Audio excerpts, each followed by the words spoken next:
যদি আপনার বাসায় 2টি ডিম থাকে তাহলে এটি বানিয়ে খান।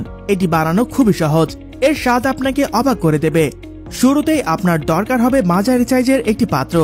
এক্ষেত্রে আপনারা অবশ্যই কাচের পাত্র ব্যবহার করবেন। কেন কাচের পাত্রের কথা বললাম তা ভিডিওর শেষে বলছি।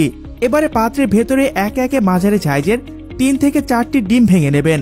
আপনারা চাইলে এক্ষেত্রে ডিমের পরিমাণ বাড়িয়ে কিংবা কমিয়ে নিতে পারবেন। এবার একটি চামচের সাহায্যে ডিম ভালোভাবে ফেটিয়ে নেবেন। এবারে এর ভেতরে কিছুটা পরিমাণ লবণ দিয়ে দেবেন।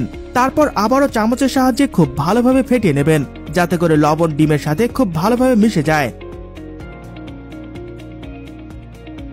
এবারে অন্য একটি পাত্র নেবেন। পাত্রে 3 থেকে 4 চা চামচ পরিমাণ গুঁড়ো দুধ নিয়ে নেবেন। তারপর তাতে সামান্য কিছুটা পরিমাণ পানি দিয়ে মিশিয়ে নেবেন। এক্ষেত্রে যদি আপনাদের কাছে গুঁড়া দুধ না থাকে তবে সেক্ষেত্রে আপনারা লিকুইড দুধ ব্যবহার করতে পারেন। এবারে দুধ ডিম ফেটিয়ে রাখা পাত্রের ভেতরে ঢেলে দেবেন। তারপর চামচের সাহায্যে ডিম ও দুধ ভালোভাবে মিশিয়ে নেবেন। এবারে অন্য একটি কাচের পাত্রে ঢেলে 5 মিনিটের জন্য রেখে দেবেন।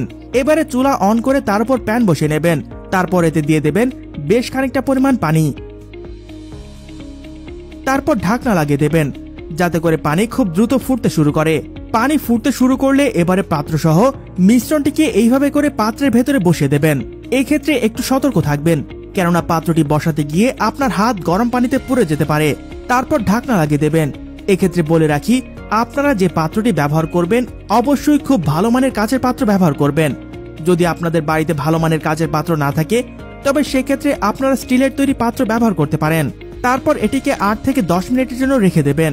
মাঝে একবার তুলে দেখবেন সবকিছু ঠিকঠাক আছে কিনা। সবকিছু ঠিকঠাক থাকলে আবারও ঢাকনা লাগিয়ে 10 মিনিট হওয়া পর্যন্ত অপেক্ষা করবেন। 10 মিনিট পর ঢাকনা তুললেই দেখতে পাবেন এটি প্রস্তুত হয়ে গেছে।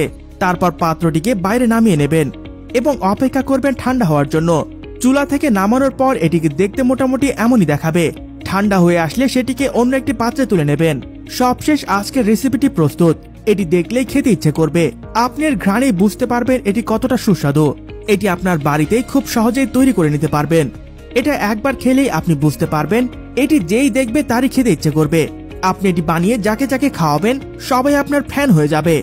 এটি খাওয়ার পর থেকে আপনার আর কখনোই ফাস্টফুড খেতে ইচ্ছে করবে না। তাই এটি অবশ্যই আপনার বাড়িতে ট্রাই করে দেখবেন। দেখা হচ্ছে পরবর্তী কোনো ভিডিওতে নতুন কোনো কুকিং আইডিয়া নিয়ে। ততক্ষণ পর্যন্ত সবাই ভালো থাকবেন, সুস্থ থাকবেন, আর মনে রাখবেন কঠিন রান্নার একটাই সমাধান, ইজি কুকিং।